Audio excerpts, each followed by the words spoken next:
My name is Randy Engstrom. Hello, my name is Garcia. Hi, I'm Cassie, Chinn. I'm Rick Araluce. I'm Deputy Executive Director at the Wing Luke Museum of the Asian Pacific American Experience. And I'm the Director of the Seattle Office of Arts and Culture. I'm a visual artist, and I was brought on to create the original artwork for the King Street Station project. I'm a principal with Olson, Kundig. We're architects working on the King Street Station project. I'm also the co-chair of the Facilities and Economic Development Committee for the Seattle Arts Commission. King Street was built in 1906, and in the 4 years that followed its opening to the world, Seattle saw its population double. We're in a moment in Seattle where for several years we've been among the fastest growing cities in America, and we can see King Street Station being a catalyst for the kind of growth we have as a city going forward. I've worked in the Chinatown International District for over 20 years, and for a long time we've been thinking, how can we have another anchor here in our neighborhood?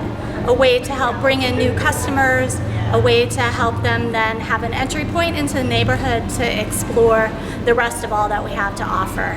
Gosh, train stations and trains and transportation and movement have so much weight to them. People are coming and going.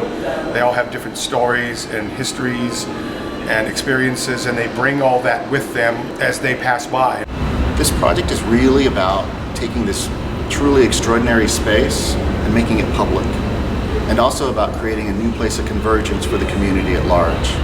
And King Street Station has long been underused and empty, and it wasn't until this project came along that the idea sparked. Something would actually work to be able to enliven the space, reactivate it, and bring those necessary customers in to help us and our small businesses. Last night we had the opportunity to experiment with proof of concept, and we opened this show behind me, the Borderlands exhibit. We saw more than 1,000 people come through the doors. Those 1,000 people came into this space, but maybe more importantly, went back out into the neighborhoods, eating at restaurants, drinking at bars, and attending other satellite art fair activities.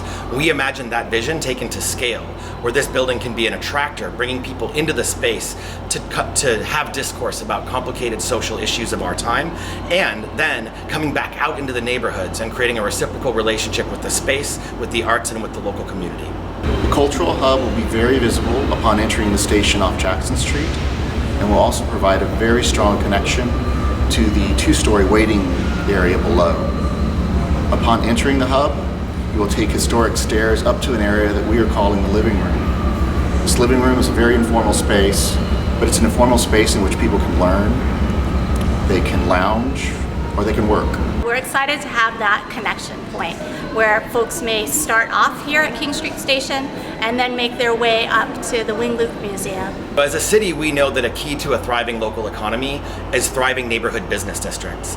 And a key to those thriving business districts is holding the character of the place at the center of how they're grown. That's why we've worked so carefully with the community development organizations in the Chinatown ID and in Pioneer Square to ensure that what we're doing here is part and parcel and a complement to the neighborhood character and the neighborhood business districts that they've worked so hard to create. All of those folks are the biggest champions of this project because they know that by centering creative people in this space, we can draw folks together to be part of a conversation that shapes the future of this city. And King Street Station is exceptionally poised right in the borderlands between both Pioneer Square and the Chinatown International District to be able to serve as that cultural anchor, that draw to help impact both of our neighborhoods. From the living room, we have provided an aperture within a semi-transparent scrim, which will serve as a threshold into the main exhibition space. This main exhibition space is quite distinct in that the entire floor structure is suspended from the trusses up above. This has created an unusually dense grid of columns. We sought inspiration from the train tracks below, and we've suspended tracks from the trusses above. And we're going to use these tracks for deploying the movable partitions, which will hopefully provide lots of flexibility for both exhibitions and performances. Within the exhibition hall, we've also designed these wooden modules. And these modules can be used for classic seating within a gallery. They can be stacked to create walls and also be used for exhibition space. And as a fulcrum between two really critical historic neighborhoods, the neighborhoods themselves see this building as a huge missing puzzle piece for realizing the vision of the neighborhoods that they want to see. Drawing people into the region and sending people back out into their communities to frequent their businesses and to support the cultural identity of their place.